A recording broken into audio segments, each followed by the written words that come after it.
بسم اللہ الرحمن الرحیم۔ اللہم صلی علی محمد و آل محمد و عجل فرجہم۔ ہم بات کر رہے ہیں سورہ کہف کی۔ سورہ کہف پارہ نمبر 15 اور 16 میں ہے۔ رکوع اس میں 12، کل آیات 110، کلمات اس میں 1577، حروف اس میں 6360 ہیں۔ آیت نمبر 62 یعنی 62 کا ترجمہ یہ ہے کہ جب وہ دونوں آگے نکل گئے تو موسیٰ نے اپنے جوان سے کہا، ہمارا کھانا لاؤ، ہم اس سفر سے تھک گئے۔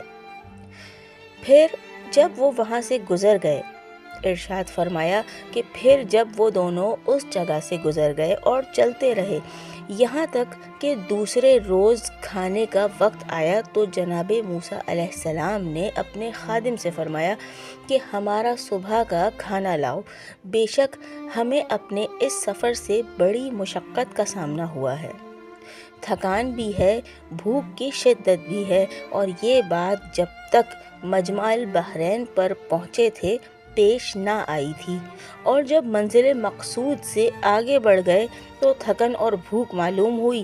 اس میں اللہ تعالیٰ کی یہ حکمت تھی کہ وہ مچھلی کو یاد کریں اور اس کی طلب میں منزل مقصود کی طرف واپس ہو لیں۔ جناب موسیٰ کے یہ فرمانے پر خادم نے معذرت کی اور یہ کہا جو اگلی آیت میں آئے گا انشاءاللہ تعالیٰ۔ جی سامعین گرامی، یہ تھا سورہ کہف کی آیت نمبر 62 یعنی 62 کا ترجمہ۔ ویڈیو آپ کو پسند آئے تو اس کو لائک کیجیے گا، شیئر کیجیے گا، کمنٹ کر کے اپنی رائے سے آگاہ ضرور کیجیے گا، اور چینل کو سبسکرائب لازمی کیجیے گا۔